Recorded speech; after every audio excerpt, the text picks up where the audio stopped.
بسم اللہ الرحمن الرحیم۔ السلام علیکم دوستو، آپ دوستوں سے گزارش کی جاتی ہے کہ سب سے پہلے آقا کی بارگاہ میں ہدیہ درود پیش کریں۔ ایک چرواہے کا عجیب واقعہ۔ غزوہ خیبر کے موقع پر ایک چرواہا حضور اقدس صلی اللہ علیہ وآلہ وسلم کی خدمت میں آیا۔ وہ یہودیوں کی بکریاں چرایا کرتا تھا۔ اس چرواہے نے جب دیکھا کہ خیبر سے باہر مسلمانوں کا لشکر پڑاؤ ڈالے ہوئے ہے، اس کے دل میں خیال آیا کہ میں جا کر ان سے ملاقات کروں اور دیکھوں کہ یہ مسلمان کیا کہتے ہیں اور کیا کرتے ہیں۔ چنانچہ بکریاں چراتا ہوا مسلمانوں کے لشکر میں پہنچا۔ ان سے پوچھا کہ تمہارے سردار کہاں ہیں؟ صحابہ کرام نے بتایا کہ ہمارے سردار اس خیمے کے اندر ہیں۔ پہلے تو اس چرواہے کو ان کی باتوں پر یقین نہیں آیا۔ اس نے سوچا کہ اتنے بڑے سردار ایک معمولی سے خیمے کے اندر کیسے بیٹھ سکتے ہیں۔ اس کے ذہن میں یہ تھا کہ جب اتنے بڑے بادشاہ ہیں تو بہت ہی شان و شوکت ٹھاٹ پاٹ کے ساتھ رہتے ہوں گے، لیکن وہاں تو کھجور کے تنوں کی چٹائی بنا ہوا خیمہ تھا۔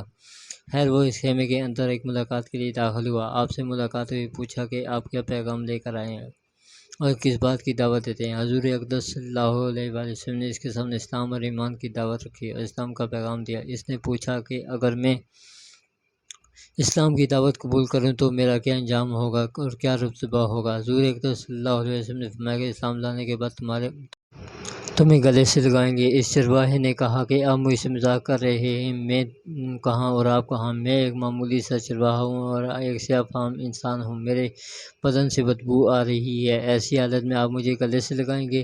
حضور اقدس صلی اللہ علیہ وآلہ وسلم نے فرمایا کہ ہم تمہیں ضرور گلے سے لگائیں گے اور تمہارے جسم کی سیاہی کو اللہ تعالیٰ تابیانی سے بدل دیں گے اور اللہ تعالیٰ تمہارے جسم سے اٹھنے والی بدبو کو خوشبو سے تبدیل کر دیں گے۔ یہ باتیں سن کر وہ فوراً مسلمان ہو گیا اور کلمہ شہادت اشہد اللہ الہ الا اللہ اشہد ان محمد رسول اللہ پڑھا اور حضور اقدس سے پوچھا کہ یا رسول اللہ اب میں کیا کروں؟ آپ نے فرمایا کہ تم ایسے وقت پر ایمان لائے ہو کہ نہ تو اس وقت کسی نماز کا وقت ہے کہ تم سے نماز پڑھواؤں اور نہ ابھی روزے کا زمانہ ہے کہ تم سے روزے رکھواؤں، زکوٰۃ تم پر فرض نہیں ہے۔ اس وقت تو صرف ایک ہی عبادت ہو رہی ہے جو تلوار کی چھاؤں میں انجام دی جاتی ہے، وہ ہے جہاد فی سبیل اللہ۔ اس چرواہے نے کہا یا رسول اللہ میں اس جہاد میں شامل ہو جاتا ہوں، لیکن جو شخص جہاد میں شامل ہوتا ہے اس کے لیے دو میں سے ایک صورت ہوتی ہے، غازی یا شہید۔ تو اگر میں اس میں جہاد میں شہید ہو جاؤں تو آپ میری کوئی ضمانت لیجیے۔ حضور اقدس صلی اللہ علیہ وسلم نے فرمایا کہ میں اس بات کی ضمانت لیتا ہوں کہ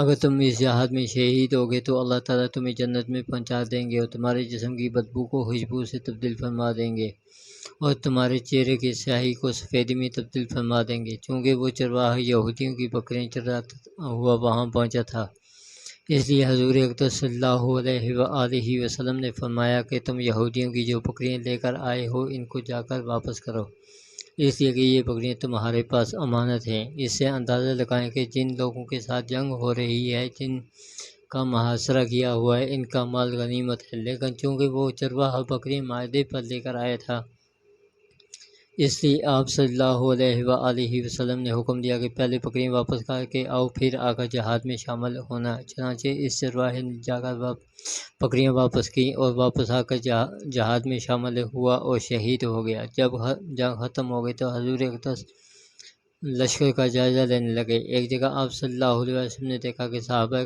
کا مجمع اکٹھا ہے۔ آپ قریب پہنچے تو ان سے کہا کہ کیا بات ہے؟ صحابہ کرام نے فرمایا کہ جو لوگ جنگ میں شہید ہو گئے ان میں سے ایک آدمی ایسا بھی ہے کہ جس کو ہم میں سے کوئی نہیں جانتا۔ آپ صلی اللہ علیہ وآلہ وسلم نے فرمایا کہ مجھے دکھاؤ۔ جب آپ نے دیکھا تو فرمایا تم اس شخص کو نہیں پہچانتے، مگر میں اس کو پہچانتا ہوں، یہ چرواہا ہے اور یہ وہ بندہ ہے جس نے اللہ کی راہ میں ایک بھی سجدہ نہیں کیا، اور میں اس بات کی گواہی دیتا ہوں کہ اللہ تعالیٰ نے سیدھا اس کو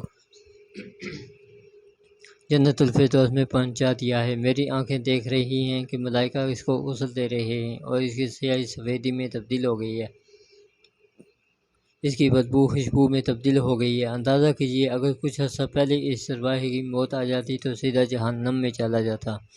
اب اس حالت میں موت آئی کہ ایمان لا چکا ہے اور سرکار دو عالم کا غلام بن چکا ہے، تو اس کے گزشتہ تمام گناہ معاف اور جنت کا ٹھکانہ بن چکا ہے۔ سبحان اللہ، اللہ تعالی ہمیں بھی دین حق کی سمجھ عطا فرمائے۔